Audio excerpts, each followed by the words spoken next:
Ok, estamos ya arrancando el estudio del día de hoy. Voy a compartir el video y dar tiempo para que otros puedan conectarse y seguir en nuestro estudio de la carta a los Filipenses. Estaremos viendo el día de hoy el capítulo 2, versículos 5 al 11. Realmente es la continuación de lo que estuvimos viendo la semana pasada y que hemos estado viendo desde hace, si no me equivoco, 2 semanas. Hemos llevado 2 semanas. Esta semana sería la tercera, ¿verdad? Que hemos estado considerando pues realmente esta carta, y espero que pues realmente estemos sacando provecho en el sentido de edificación, ¿verdad? Sentirnos animados con la instrucción de la palabra de Dios. Y estoy tratando de abrir aquí Ok, ya puedo ver algunas personas inscribiéndose. Vamos a dar tiempo, un minuto más o menos, para que si todavía no tienen sus Biblias a la mano, su libreta, su lapicero, ¿verdad? Recuerden que pues mi propósito al estar pues tomando este tiempo cada lunes, miércoles y viernes es poder darnos herramientas bíblicas, en este caso al estar aprendiendo de la carta a los Filipenses, recordando que el enfoque del apóstol Pablo es mostrarnos cuál es la razón del gozo. Y aunque la palabra gozo no satura en cierta forma la carta, pero sí podemos darnos cuenta que es uno de los temas principales en la mente y en el corazón del apóstol Pablo, ¿verdad? Hemos visto que el gozo que él siente en su corazón es, por un lado, por causa de que los filipenses están caminando en los caminos del Señor, están viviendo para el Señor, y de ahí pues prácticamente él despega. Pero vamos a dar, bueno, ya estoy viendo que hay varias personas conectadas, yo creo que podemos arrancar. Vamos a orar, y si aún no tiene su Biblia a la mano o su lapicero, su libreta, tráiganlo, ¿verdad? Y voy a dar un repaso rápido del capítulo 1, solamente para que veamos que así como en cada pasaje de las Escrituras, no son pasajes aislados, es decir, todos tienen una relación.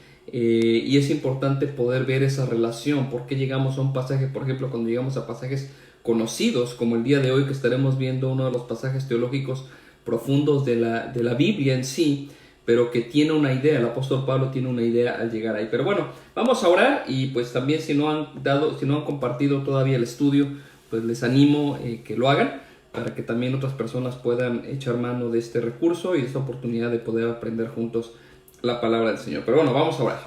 Padre, al dedicar tiempo una vez más en este día a estudiar tu palabra, queremos agradecerte primero que nada porque nos das libertad, y hasta cierto punto tenemos este tiempo para poder pensar y crecer en la palabra. Yo te suplico que, así como puedo ver a varias personas regresando a ese estudio cada día que se tiene, y quizá otras personas nuevas también añadiéndose, pues que tú nos enseñes, que podamos ser tus alumnos, que tu Santo Espíritu hable a través de tu palabra y que podamos ser fortalecidos por ella. Gracias te damos por esta oportunidad que nos das en Cristo Jesús. Amén. Bueno, pues entonces empezamos. Pablo ha estado exhortando a los filipenses, mencionaba en el capítulo 1, el apóstol Pablo empieza demostrando la gratitud que él tiene a Dios, y realmente lo expresa con la palabra gozo. De hecho, yo aquí en mi Biblia he subrayado y puesto un círculo alrededor de las veces en que aparece la palabra gozo, porque nos permite ver que sí, es uno de los temas importantes dentro de la carta. En el capítulo 1, versículo 4, Pablo prácticamente dice, ¿verdad? Yo me gozo, y él ora, ¿verdad? Pero se goza por los filipenses, porque ellos han vivido y están viviendo para el Señor.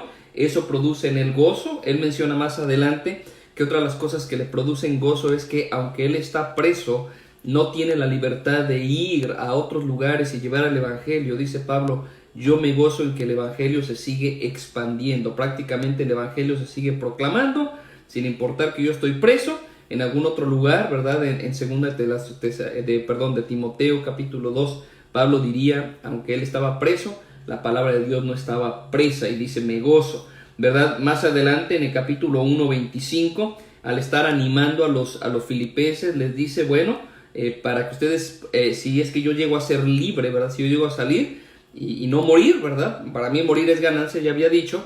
Dice, si yo llego a salir, que sea para su propio provecho en la fe. Y gozo, él vuelve a mencionar la palabra gozo.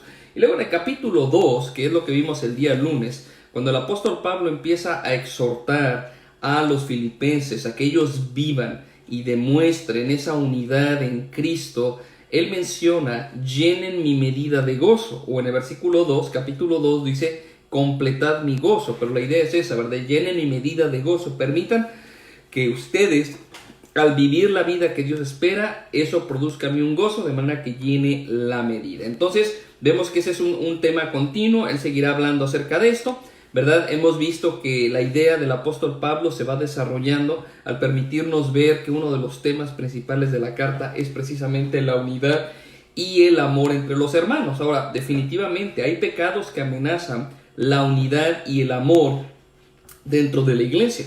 Pecados como la hipocresía, pecados como la murmuración, el chisme, la falta de sinceridad, son cosas que de alguna forma el apóstol ya ha tratado o ha mencionado, ha hecho referencia a ello. Pero debemos recordar que por esa razón nosotros como cristianos, como familia en el Señor, debemos buscar ser solícitos en buscar esa unidad, pero para ello se requiere humildad y se requiere disposición. Eso lo vimos el día lunes. Ahora, si alguna persona el día lunes, después de haber terminado el tiempo de reflexión en los primeros 4 versículos de Filipenses 2, dijo: bueno, lo que se pide es demasiado, ¿verdad? Eso de humillarse, eso de considerar a los demás como superiores a uno mismo, eso de no ver nuestras necesidades solamente, sino también las de los demás. ¿Quién lo puede hacer? Bueno, el ejemplo que tenemos, si usted piensa que eso es mucho, el ejemplo que la Biblia nos da es el ejemplo de Cristo. Cristo es la motivación, no solamente porque lo que Él logró en la cruz y al resucitar es darnos a nosotros la capacidad de amar como Él amó y de humillarnos como Él se humilló. Sin embargo, no está de más mencionar que si Cristo lo hizo, si Él se humilló, nosotros también debemos y podemos hacerlo, ¿verdad? Y el ejemplo de Cristo nos permite ver claramente que la unidad debe ser un resultado de una entrega sacrificial, así como lo hizo Jesús, una entrega genuina y que a final de cuentas trae un efecto para la gloria del Señor. Entonces vamos a ver que al final de nuestro pasaje el día de hoy, ¿verdad? Es el mismo verbo que veíamos el día lunes, que es el verbo dominante de la sección. Tener el sentir de Cristo, ser del sentir de Cristo, ¿verdad? Y es lo que dice el versículo 5. Haya pues en vosotros este sentir que hubo también en Cristo Jesús. Entonces, es el reto que tenemos hoy. Realmente es uno de los pasajes más teológicos, más profundos de la Escritura y más ricos, pero no debemos desligarlo de qué es lo que el apóstol Pablo está diciendo. Uno podría pensar y decir: vaya, Pablo venía hablando de aspectos prácticos y de repente se mete en un concepto teológico profundo. ¿De dónde salió esto? Bueno, salió de un lugar. El apóstol Pablo venía hablando de la necesidad de unidad, pero para poder tener esa unidad como iglesia, porque la tenemos en Cristo, es lo que dice el versículo 1, tenemos que ver la necesidad de humildad, de humillarnos, de ser humildes, y el ejemplo máximo de humildad es Cristo. Hay 3 cosas que queremos ver el día de hoy acerca del ejemplo de Cristo, ¿ok? Para los que están apuntando, ¿verdad? 3 cosas. El tema es el ejemplo de Cristo, versículos 5 al 11. Lo primero que podemos ver es la majestad de Cristo. No vamos a poder entender la dimensión de la humildad de Cristo hasta que entendamos la majestad de Cristo. Y este primer punto está en el versículo 6. Hablando de Cristo, dice: el cual, siendo en forma de Dios, no estimó el ser igual a Dios como cosa a que aferrarse. ¿Ok? Entonces, lo primero que nos está diciendo la Escritura es esto: Jesús siendo en forma de Dios. Es decir, esta frase significa siendo igual a Dios, o es tener la misma esencia de Dios. Por un lado, lo que nos habla este versículo es de la preexistencia del Hijo, porque el versículo 7 va a decir que siendo en forma de Dios, versículo 7 dice que Él se despojó a sí mismo tomando forma de siervo, y está hablando de su encarnación. Entonces está hablando de la preexistencia del Hijo. Cristo existía antes de nacer, o mejor dicho, como los teólogos lo han llamado, introducirse a este mundo en forma de hombre. De hecho, en Juan 1.1 la Escritura nos dice que en el principio era el verbo, y hablando de Jesús, ¿verdad? En el principio era el verbo, y luego dice, y el verbo estaba con Dios y el verbo era Dios. Entonces, antes de que cualquier cosa existía, porque la alusión que hace ahí Juan 1:1 es en el principio de la creación, antes que existiera cualquier cosa creada, antes de que existiera cualquier ser creado, el verbo estaba, ¿ok? Entonces habla de la preexistencia del Hijo, Él ya existía. Y alguno de los títulos que Jesús recibe precisamente tiene que ver con eso. Él es el alfa y el omega, ¿verdad? El principio y el fin. El que no tiene principio de esta forma, el que no tiene fin. Entonces, la preexistencia del Hijo hace alusión a la eternidad. Jesús comparte los atributos de Dios. Y uno de esos atributos es eternidad. El día domingo, en la clase que tenemos, algunas familias de la iglesia, y digo algunas, porque tristemente aún no hemos logrado que todas las familias de la iglesia sean parte de uno de estos grupos de estudio, lo cual anhelamos, ¿verdad? Los domingos a las 6 de la tarde. Pero estábamos viendo cómo es que el aspecto de eternidad hace que Dios sea Dios. Cuando hablamos de nosotros como seres humanos, nosotros sabemos que nosotros no tendremos fin. Es decir, cuando partimos de este mundo, seguiremos existiendo de todas formas. Y la Biblia enseña que nuestra existencia es eterna en ese sentido. Sin embargo, cuando pensamos en la eternidad en todo el sentido de la palabra, nos daremos cuenta que nosotros no somos eternos plenamente. ¿Por qué? Porque aunque no tenemos fin, no tendremos un fin, sin embargo tuvimos un principio. Empezamos a existir en algún momento, ¿verdad? Cuando fuimos concebidos en el vientre de nuestra madre, nuestra existencia empieza. No tendremos fin, pero tuvimos un principio. En el caso de Cristo, la eternidad de Dios no solamente habla de que Dios no tiene fin, pero también habla de que Dios no tiene principio. Y este tipo de dimensiones de tiempo y espacio son muy difíciles para nosotros poder comprenderlas. Pero la Biblia enseña que Cristo no solamente existía antes de su encarnación, sino que Él existía siempre, ¿verdad? Él existía siempre. Y ese atributo de eternidad es un atributo que solamente le pertenece a Dios. ¿Por qué? Porque Dios está fuera de lo que es la creación. ¿Okay? Dios es el creador. Él creó todas las cosas. Entonces todo lo que existe es porque Dios lo creó. Pero fuera de la creación lo único que existe es Dios. Y lo único que existía es Dios. ¿Ok? Y el Hijo existía. Entonces el Hijo, como dice el versículo 6, Él estaba en forma de Dios. Pero también no solamente alude a su preexistencia. Mencionamos ahorita, Él existía antes de ser encarnado, antes de entrar a este mundo, pero también la Biblia enseña que las características de Él, sus atributos son divinos, ¿ok? No solamente existía antes, sino que Él es Dios. Ya mencioné Juan 1:1. En el principio era el verbo estaba con Dios y el verbo era Dios, ¿ok? Es una declaración clara, bíblica, de su divinidad. Pero déjenme darles otros pasajes. Hebreos 1, versículo 3, dice lo siguiente. Hebreos 1:3. Hablando de Jesús, dice, el cual siendo el resplandor de su gloria, o sea, Jesús siendo el resplandor de la gloria de Dios y la imagen misma de su sustancia, y quien sustenta todas las cosas con la palabra de su poder. Entonces la Biblia describe a Jesús como el resplandor de la gloria de Dios. Y algunos podrían pensar, bueno, a lo mejor es como la copia, ¿verdad? Es como un reflejo de la gloria de Dios. Y algunos podrían decir, pero no es Dios. Bueno, aquí la Biblia dice que Jesús es la imagen misma de su sustancia. Es decir, no se parece a Dios.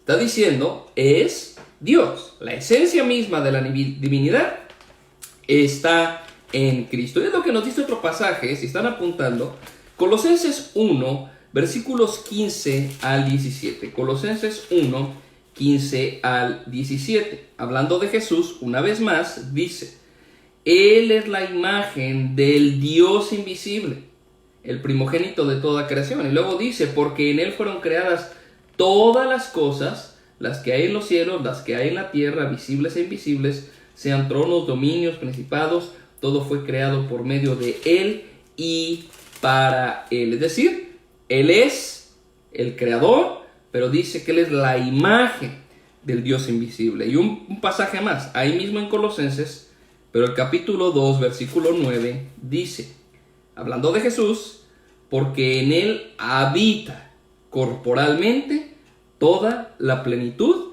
de la deidad. ¿Ok? Entonces está diciendo la Biblia que Jesús es Dios. No se parece a Dios, no es que tenga cierta similitud con Dios. La Biblia está diciendo Él es Dios. O sea, porque no puede haber algo que se parezca a Dios y que podamos decir, bueno, como se parece a Dios, puede ser Dios. No. ¿Es Dios o no es Dios? No puede simplemente tener un parecido. Lo que hace a Dios único, un ser único, es precisamente su eternidad, sus atributos. No hay nada, no hay nadie que sea similar a Dios. Entonces, la Biblia habla de Jesús con esos atributos. Obviamente sin entrar a otros pasajes que hablan de Jesús como el Salvador, que hablan de Jesús como el Creador, mencionamos algunos ahorita, que hablan de Jesús como el sustentador. Entonces, la Biblia está diciendo que Jesús es Dios. Ahora, usted diría, hermano, ya nos llevó por varios pasajes de la Escritura. ¿Qué tiene que ver con lo que Pablo está diciendo en Filipenses capítulo 2, versículos 5 en adelante? Pues tiene que ver mucho. Porque lo que Pablo está diciendo, prácticamente, la exhortación de Pablo es esta: la iglesia, los cristianos tienen que buscar vivir en unidad. Pero para poder vivir en unidad es necesario ser humildes. Ahora, ¿quieren un ejemplo de humildad? Jesucristo. Es por eso que introduce esto, Él siendo Dios, ¿ok? Y de hecho Pablo lo dice, regresando a nuestro pasaje base, Filipenses 2, el cual siendo en forma de Dios. Y esta palabra en forma habla acerca no solamente de una apariencia, sino realmente habla de algo que denota, o sea, externamente denota las características internas. Esta forma, si queremos llamarlo, usando la palabra, la forma, ¿verdad?, está en completa armonía con la esencia interna. No solo parece Dios, o sea, cuando usted ve la frase en forma de Dios, siendo en forma de Dios, no está diciendo, parecía Dios. Porque se dan cuenta que la misma palabra, y estoy ahorita hablando un poco teológico, pero si ustedes ven en la forma, en versículo 7, dice que Jesús se despojó a sí mismo tomando forma de siervo, ¿ok? La misma palabra, el griego morfe, ¿verdad? Forma. No habla solamente de una apariencia, parecía hombre. No, la palabra forma habla sí de la apariencia, pero no denota solo el aspecto externo. Habla también de la esencia interna. ¿Qué estoy diciendo? Que Jesús no solo parecía hombre. Jesús era un hombre, un humano. De la misma forma se aplica la palabra en el versículo 6, siendo en forma de Dios. Es que parecía Dios. No, no solo parecía Dios. Era Dios, la esencia misma de Dios. Y bueno, ya les di algunos versículos extra para ello. Entonces, esa es la majestad de Cristo. Cristo es Dios. Y existiendo con Dios, siendo eterno, ¿ok? Esa es la parte grande de este ejemplo que está poniendo Pablo, ¿ok? Él, siendo Dios, con todo lo que denota la gloria de Dios, su gloria, ¿verdad?, su majestad, su honor, la debida alabanza a Él. Es lo que quiere Pablo que entendamos. Él siendo Dios. La segunda cosa en nuestro texto, la humillación de Cristo. Y ahora es como si Pablo dejara ese en suspenso, ¿verdad? Siendo en forma de Dios. Ok, usted piensa en todo esto. Wow, Jesucristo es Dios, con todo lo que denota la deidad, con todo lo que denota la divinidad, hablando de su honor, su gloria, su alabanza. Ok, Él siendo Dios. Entonces viene esta parte grande del versículo 7 y 8 que hablan de la humillación de Cristo. Dice, se despojó a sí mismo, tomando forma de siervo y hecho semejante a los hombres, y estando en la condición de hombre, se humilló a sí mismo, haciéndose obediente hasta la muerte y muerte de cruz. ¿Ok? Si lo que vimos en el primer versículo 6, era la majestad de Cristo, que habla de su preexistencia y su divinidad, lo que estamos viendo ahorita es la humillación de Cristo. Básicamente, su encarnación y todo lo que implicó la encarnación, ¿ok? Por ejemplo, cuando hablamos en el tiempo de Navidad, en Navidad generalmente enfocamos un aspecto de la encarnación de Cristo y es su introducción al mundo, ¿ok? Él viene a este mundo como un bebé y cantamos himnos navideños y hablamos de Él viniendo, Noche de Paz y todo esto. Pero hermanos, la historia de la encarnación no abarca solamente el aspecto de Él naciendo humildemente en un pesebre de noche donde no recibe alabanza más que de unos pastores que vienen a visitarlo, ¿ok? la historia de la encarnación es completa. Lo mismo pasa, el fin de semana celebramos la muerte y la resurrección de Cristo, hablando de esta fecha histórica, ¿verdad? En que Cristo muere en una cruz, es crucificado, es colgado. Muchas veces se enfoca solamente en ese hecho, ¿verdad? Él fue colgado, Él fue crucificado. Hermanos, cuando hablamos de la encarnación hablamos de todo. Hablamos de la introducción de Cristo a este mundo, hablamos de su vida perfecta, hablamos de su muerte ocupando nuestro lugar en la cruz y definitivamente hablamos de su resurrección, aunque la resurrección viene a ser parte de la tercera sección que estaremos viendo el día de hoy. Mi punto, ¿cuál es? Cuando hablamos de la encarnación de Cristo, no piense nada más en Belén, ¿ok? Cuando piense en la encarnación de Cristo, no piense en un pesebre, no piense en un bebé, no piense en pastores y ángeles cantando gloria a Dios en las alturas. Piensa en toda la realidad de que Cristo vino a este mundo para tomar forma de uno de nosotros. Entonces ya mencioné que esta frase en forma de Dios es la misma en relación a en forma de siervo, forma de hombre, ¿ok? Ahora, estaba leyendo un comentarista y me llamó la atención el ejemplo que él ponía. Por ejemplo, las historias de los superhéroes, decía él, ¿ok? No lo voy a decir exactamente como él lo dijo, pero él decía: ¿qué cuentan las historias de superhéroes? Bueno, pues lo que vemos en general en la mayoría de ellos es que parecen humanos, ¿verdad? Quizá varios de ellos son humanos, por lo menos parecen, ¿verdad? Pero lo que podemos ver en ellos es que ellos tienen superpoderes, ¿ok? Y ellos usan esos superpoderes, ¿verdad? Como superhéroes, obviamente, para lograr sus propósitos. Y él decía, la contraparte de los villanos es parecida, ¿verdad? Los villanos también parecen humanos en cierta forma, si es que no lo son, y usa sus poderes para lograr sus propósitos. Pero pensando en esto, ¿ok? Un ser humano con superpoderes, ¿qué no puede hacer? ¿Ok? Piensen eso. Y es por eso que menciono esta ilustración. ¿Qué puede hacer un superhéroe con sus superpoderes? Pues prácticamente salvar a la humanidad. Déjenme usar ese ejemplo, esa ilustración. Que al final de cuentas esa es la historia de los superhéroes, ¿no? Salva a la humanidad, salva al mundo. ¿Ok? Ahora quiero que piensen en esto. Jesús parece humano. ¿Ok? Y bíblicamente hablando, humano en todo el sentido de la palabra. No es el hecho de que él parecía humano como alguna de las doctrinas erróneas, las herejías que se formaron muy temprano en la iglesia cristiana, ¿verdad? Donde Jesús no era humano, pero parecía humano. No, Jesús era humano. En todo el sentido de la palabra, él era humano. Pero no olvidemos que él también era Dios, ¿ok? Sin embargo, voy a esto. ¿Qué puede hacer un hombre con el poder de Dios? Ok, si dimos el ejemplo de los superhéroes, ¿no? Hombres, vamos a ponerlo así. Personajes que parecen humanos con superpoderes y pueden hacer muchas cosas, nos tienen mucho poder, en fin, ¿ok? ¿Qué podría hacer un hombre con el poder de Dios? Uno podría pensar, wow, o sea, un hombre con el poder de Dios, ¿qué no podría lograr? Bueno, ¿saben qué hizo Cristo?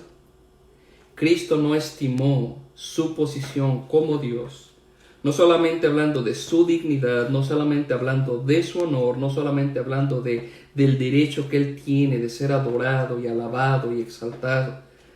Él se despojó. La idea de despojarse, ¿verdad? En cierta forma, aunque muchos teólogos debaten el significado real de esa palabra, ¿verdad? Dejó de ser Dios, era que cuando Cristo vino al mundo, y sí, muchas doctrinas heréticas, muchas herejías, muchas doctrinas falsas se han formado a partir de esto. Bueno, es que cuando Cristo vino a este mundo dejó de ser Dios y se convirtió en hombre, en fin, y la lista de doctrinas erróneas sigue, ¿ok? Pero yo creo que a lo que se refiere la Escritura es esto, ¿verdad? Cristo veló su gloria. No dejó de ser Dios, definitivamente no lo fue. Cristo siguió siendo Dios, ¿ok? Él se encarnó. Es lo que dice el Evangelio de Juan en el capítulo 1. Después de decirnos, ¿verdad?, que Él era, en el principio era el verbo estaba con Dios y el verbo era Dios, ¿ok? Este era en el principio con Dios. En Juan 1:14 nos dice, y el verbo se hizo carne. No dejó de ser el verbo, no dejó de ser Cristo, no dejó de ser el Hijo de Dios, pero Él se hizo carne y habitó entre nosotros. Y luego Juan menciona algo muy personal, ¿verdad? Y vimos su gloria como del unigénito del Padre. Entonces, no deja de ser Dios. En ningún momento Jesús deja de ser Dios. De hecho, podemos ver los atributos divinos en la persona de Cristo en su ministerio terrenal. Por ejemplo, su poder absoluto sobre todas las cosas, ¿verdad? Como su autoridad sobre la naturaleza, sobre la enfermedad, su autoridad inclusive para crear. O sea, Él sigue siendo Dios, pero Él vela, reserva su poder y su autoridad en carne. Algunos lo han tratado de definir de esa forma, ¿verdad? Él vela su gloria divina en carne, ¿verdad? En ocasiones, esa gloria divina se dejaba ver. Como cuando Jesús realiza ciertos milagros, algunas veces tenía que ver con reprender demonios, en alguna ocasión tenía que ver con detener la tormenta. Los hombres decían, ¿quién es este? ¿No es cierto? En alguna ocasión cuando Él habla de perdonar pecados y las autoridades religiosas diciendo, ¿quién puede perdonar pecados sino solo Dios?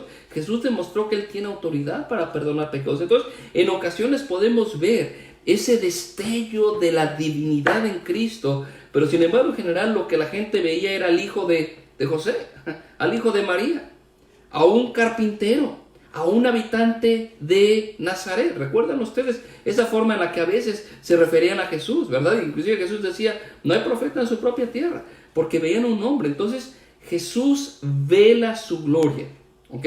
Decide limitar su gloria, no deja de ser Dios, pero se despoja a sí mismo, ¿verdad? Siendo ahora lo que podríamos, tomando las palabras del Evangelio de Mateo, ¿verdad?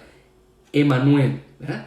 Dios con nosotros. Y Pablo diría en 2 de Corintios 5:19, Dios estaba en Cristo, ¿ok? Entonces Dios, la divinidad, estaba en Cristo. Ahora, ¿qué hizo Cristo? Siendo Dios, no estimó como algo en que aferrarse, sino que Él se despoja, limita la manifestación de la divinidad. Y escuchen esto, se humilló, dice la Escritura. Bueno, que no menciona todavía se humilló, lo que menciona es esto, versículo 7, se despoja a sí mismo, tomando forma de siervo, hecho semejante a los hombres. Es decir, el Dios eterno, el Hijo de Dios, creador y sustentador de todas las cosas, viene para habitar a este mundo, viene a hacerse uno de nosotros. ¿Por qué lo hizo? Bueno, sabemos que por un lado el Señor Jesucristo lo hizo por amor a nosotros. En Juan 15:13 el Señor le decía a sus discípulos, nadie tiene un mayor amor que este, el que uno dé su vida por sus amigos. Entonces el amor de Cristo le hizo hacer esto, venir a este mundo, encarnarse, volverse uno de nosotros, pero también la misma obediencia al Padre.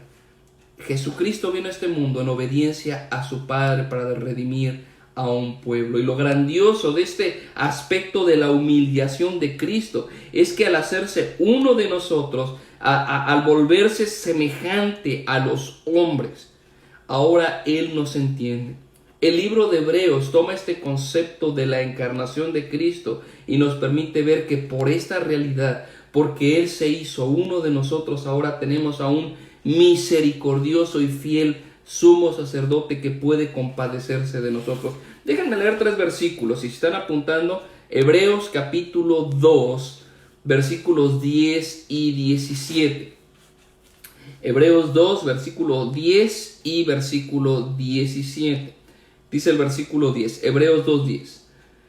Porque convenía a aquel por cuya causa son todas las cosas y por quien todas las cosas subsisten, que habiendo de llevar muchos hijos a la gloria, escuchen esto, perfeccionarse por aflicciones al autor de la salvación de ellos. Es decir, Él que iba a ser el perfeccionador de nuestra fe, aquel que vendría a ser nuestro Salvador, era necesario que Él pasara por lo mismo que nosotros también pasamos. Está hablando de Jesús. 2:17, Hebreos 2:17. Por lo cual debía ser en todo, escuchen esto, semejante a sus hermanos, para venir a ser misericordioso y fiel sumo sacerdote en lo que a Dios se refiere, para expiar los pecados del pueblo. Es decir, al venir y hacerse uno de nosotros, experimentar lo que nosotros experimentamos, Él se ha convertido en un sacerdote misericordioso. Ahora, ¿quiere decir que Él no era misericordioso antes? No, siempre ha sido misericordioso. Dios siempre ha sido misericordioso. Pero al volverse uno de nosotros, Jesús pudo aprender, si queremos usar esos términos que inclusive la Biblia usa y que en nuestra mente, nuestra teología chocan, tuvo que aprender obediencia, ¿ok? Déjenme leer Hebreos 4:15 y regresamos a Filipenses. Hebreos 4:15. porque no tenemos un sumo sacerdote que no pueda compadecerse de nuestras debilidades, sino uno que fue tentado en todo según nuestra semejanza, pero sin pecado. Porque Cristo se humilló, se hizo siervo, ahora Él se puede compadecer de nosotros. Ahora, y una vez más recuerde, no se lo olvide, ¿quién es Jesús? Es Dios, pero no estimó ser igual a Dios como cosa que aferrarse, sino que se despojó y Él vino a este mundo, Él tomó forma de nosotros. Pero el asunto no termina ahí, porque regresando a Filipenses 2, ¿verdad? Cuando dice el escritor, ¿verdad? Pablo, hecho semejante a los hombres, uno podría pensar, vaya, Dios se encarnó, eso es una humillación. ¿Cómo puede ser que Dios, el Hijo, haya decidido dejar su gloria, su trono, su divinidad para venir y habitar entre nosotros? Pero no se queda ahí, porque la Escritura nos dice que estando en esa condición, versículo 8, estando en la condición de hombre, ya bastante humillación era para el Hijo de Dios tomar forma de hombre, sin pecado, como lo dice el libro de Hebreos, pero estando en esa condición, se humilló a sí mismo, haciéndose obediente hasta la muerte, y luego dice la Escritura, y muerte de cruz. ¿Qué está diciendo Pablo con todo esto? Bueno, Jesús estuvo dispuesto a dejar de lado sus propios derechos para obedecer a los propósitos más elevados del Padre. Es decir, no estimó ser que igual a Dios, Él podría haber defendido sus derechos, pero Él decidió dejar a un lado sus derechos para obedecer al Padre y servir a otros, o en este caso, más que servir, proveer vida eterna, dar su vida por aquellos que no merecíamos. Entonces la humillación de Cristo tiene su clímax, su punto máximo, cuando Él llega a la muerte, en obediencia, y no cualquier muerte. La Escritura dice, era muerte de cruz. Y el día viernes tuvimos la oportunidad de pensar mucho acerca, una vez más, de las torturas, de los dolores, de la crucifixión. Y recordar que la cruz era una de las peores formas de morir, era un instrumento diseñado por los romanos, no precisamente para matar. Ahora sí, al final de cuentas, la crucifixión tenía ese propósito, pero buscaba producir la mayor cantidad de humillación, de vergüenza y de dolor antes de morir. En el caso de la cruz de Cristo, no solamente fue el hecho de la realidad física, de Él dando su vida, colgado en esa cruz y sufriendo esos tormentos físicos, esa humillación moral, colgado en la cruz mientras la gente se burla, después de haber sido golpeado y escupido y azotado y burlado. Pero aún más, el hecho de que en esa cruz, no solamente Jesús tomaba el lugar, nuestro lugar, sino que ahí se llevaría a cabo una transacción legal, si queremos llamarlo así. Él moriría, el justo, dando la vida por los injustos. Él tomó nuestro lugar como sustituto y al morir y derramar su sangre perfecta, Él ahora provee salvación. Entonces el ser humano definitivamente necesitaba ser reconciliado con Dios, pero el ser humano no tenía la capacidad de hacer absolutamente nada. Mas Jesús, por su obediencia y amor, actuó considerando a los demás como superiores a Él mismo, ¿ok? Es lo que acababa de decir Pablo en el versículo 3 y 4. Él mismo se hizo siervo al punto de la muerte para poder satisfacer las necesidades de otros. ¿Cuál es el punto de Pablo? Esa debe ser la mentalidad de los cristianos. Si nuestro Señor, siendo Dios, se humilló poniendo a otros como una prioridad mayor que Él mismo y hacer uso de sus derechos para traer vida a otros, lo que Pablo está diciendo es esto, aun cuando este es uno de los pasajes más profundos de la Biblia, el punto de Pablo es, si Él lo hizo siendo Dios, ¿por qué nosotros muchas veces, simples seres humanos, pecadores con ambiciones terrenales y muchas veces pecaminosas, defendemos nuestros derechos de por qué voy a ayudar al otro, por qué voy a proveer al otro, por qué voy a tener que ceder mis derechos por otro? Bueno, Pablo dice, porque Cristo lo hizo. Y si Él lo hizo teniendo una muchísima mayor gloria, se despojó para servir a otros. ¿Por qué nosotros, como humanos, siempre andamos defendiendo nuestros derechos? Si es que algunos tenemos, si es que realmente tenemos derechos como tales. Él dio el ejemplo. Eso es lo que Pablo quiere decir. O sea, Pablo no aísla este pasaje para decir, ok, de lo que yo vengo hablando, olvídense, vamos a hablar de Cristo y su encarnación. Pablo dice, en eso tiene que ver. No solamente porque la muerte de Cristo ahora provee la vida y nos da la habilidad para poder servir a otros. Porque al final de cuentas, Filipenses está escrito a creyentes. Está escrito a personas que han sido redimidas, como él lo dice en el versículo 1 que vimos el día lunes. Si hay alguna consolación en Cristo, si hay algún consuelo de amor, si hay alguna comunión en el Espíritu, lo que Pablo está diciendo es porque hay un consuelo en Cristo, porque hay consuelo de amor, porque hay comunión en el Espíritu, porque existe por causa de Cristo, debemos buscar la unidad y debemos servirnos unos a otros. Y eso requiere humildad. Y si te crees demasiado orgulloso para humillarte, si eres cristiano, ve el ejemplo de Cristo. El ejemplo de Cristo, hermanos, siempre nos va a poner en el lugar correcto. Cuando empezamos a olvidarnos del precio que fue pagado por nuestra salvación y empezamos a actuar con arrogancia, con soberbia, y empezamos a tratar a los demás sin servirles, ¿por qué yo? Que otros lo hagan. Cuando tú ves el ejemplo de Cristo, Dios te pone en el lugar. Primero, porque Dios te compró con el sacrificio. Y segundo, porque si Él lo hizo, ¿por qué nosotros no lo hacemos? Ahora Pablo añade algo extra, porque no se quiere quedar a la mitad. O sea, en cierta forma va a ser como una motivación, pero el punto es este. Pablo es como que dice, ok, no quiero que piense que la historia queda así. Cristo, siendo en forma de Dios, se encarnó, tomó forma de hombre, vivió entre nosotros, dio su vida en una cruz. Obviamente la Escritura nos enseña que Él fue sepultado, resucitó al tercer día conforme a las Escrituras. Pero luego dice, por ello, Dios le exaltó hasta lo sumo y le dio el nombre que es sobre todo nombre, para que en el nombre de Jesús se doble toda rodilla de los que están en los cielos y en la tierra y debajo de la tierra, y toda lengua confiese que Jesucristo es el Señor, para gloria de Dios Padre. La exaltación de Cristo, la tercera parte. Hemos visto, ¿verdad?, la preexistencia del Hijo, o la gloria, mejor dicho, la gloria de Cristo, la encarnación de Cristo, o la humillación y la exaltación de Cristo, ¿verdad? El Padre le exaltó hasta lo sumo. Pedro ya nos había dicho que si nos humillamos bajo la poderosa mano de Dios, Él nos va a exaltar. Y el ejemplo de Cristo fue esto. Dios levantó a su Hijo. ¿Okay? El tema no ha cambiado. El tema sigue siendo, seamos de un mismo sentir.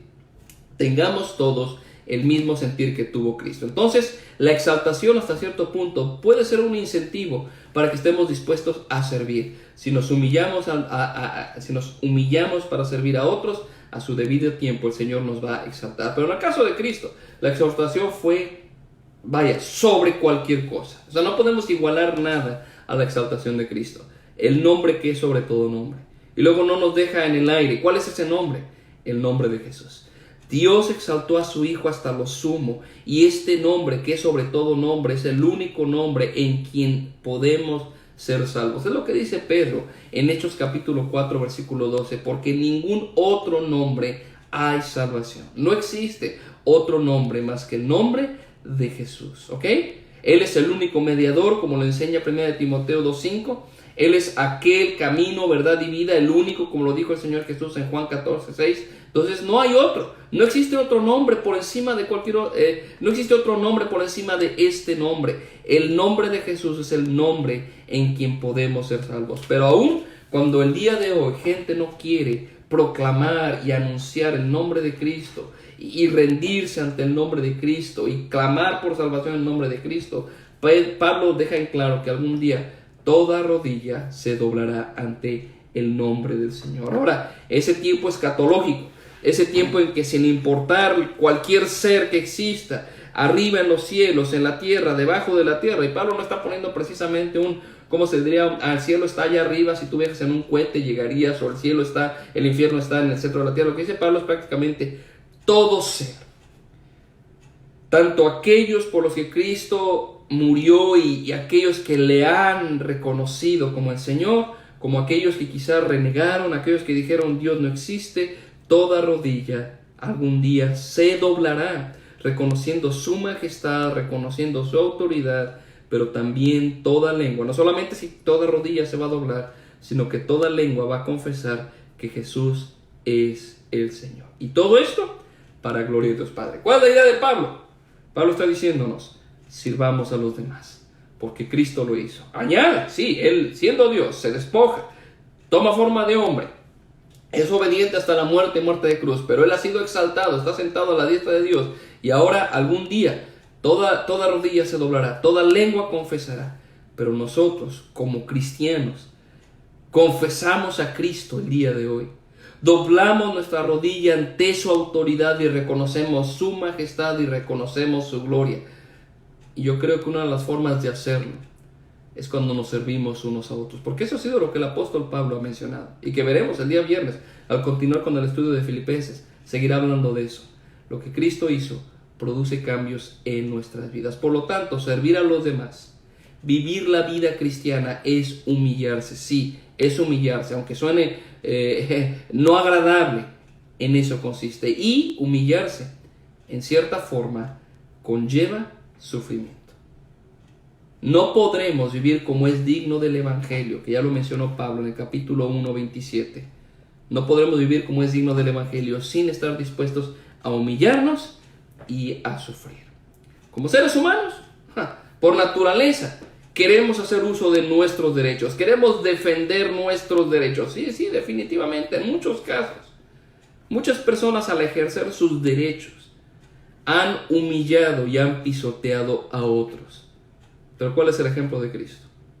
Que teniendo derecho, siendo Dios mismo, no lo estimó como algo a que aferrarse, sino que toma forma de siervo, es semejante a los hombres y estando en esa condición, ya como hombre, se humilla todavía más, haciéndose obediente hasta la muerte y muerte de cruz. Todo por comprarnos a nosotros, rescatarnos de la muerte y de nuestra condenación eterna y arreglar cuentas con el Padre. Nos ha reconciliado con el Padre y somos sus hijos.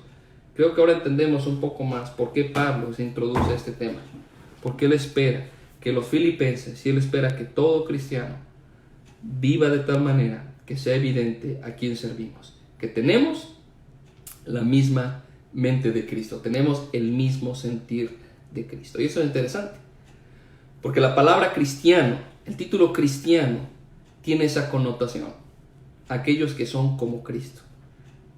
Y si nosotros no estamos dispuestos a servir, si nosotros no estamos trabajando por la unidad de la iglesia, si no estamos siendo de bendición a otros como Cristo, la pregunta es, entonces, ¿por qué nos llamamos cristianos? Es muy interesante. Creo que es bueno regresar continuamente a este pasaje y recordar que nuestro Señor dio su vida por nosotros y es por Él que no solamente tenemos vida, salvación, perdón, sino es por Él y es por ese ejemplo que Él nos deja que nosotros podemos y debemos seguir sus pisadas. Y en este aspecto específico, sirviendo a otros, buscando ser de bendición a otros, aun cuando eso conlleve humillarnos. ¿Ok? Pues bueno, los dejo. Gracias por su paciencia, ¿verdad? Por su perseverancia también. Varios de ustedes han estado con nosotros durante estas semanas aprendiendo de esta carta a los Filipenses. El día viernes, primero Dios, continuaremos con nuestro estudio y pues que Dios nos ayude a seguir creciendo en su palabra y como lo he mencionado antes, lo sigo haciendo ahorita, que nuestras mentes volteen a Él, que nuestro corazón, nuestros ojos volteen a Él y en medio de esta situación en la que estamos nosotros, donde quizá el énfasis puede estar en lo triste de las noticias, en la incertidumbre de qué pasará, cuándo, que volteemos al cielo y recordemos a nuestro Señor y que nos ayude a vivir para su honra y gloria. Pues bueno, agradezco mucho que hayan estado con nosotros, gracias a todos los hermanos, ¿verdad? Varios hermanos de aquí de la iglesia, puedo ver a varios, también puedo ver a varios hermanos de México, ¿verdad? Familiares también, es una bendición tenerles, pues que Dios nos bendiga, cuidémonos, seamos sabios, como he dicho antes, oremos por Dios, oremos a Dios por su gracia y dirección, que podamos ser un instrumento en sus manos y que su palabra siga siendo compartida, proclamada, aun cuando tiene que ser quizá a través de medios como estos. Pues Dios les bendiga, hermanos, y pues primero Dios el día viernes a la misma hora, a las 7 de la tarde, pues nos estaremos viendo. Dios les bendiga, hermanos.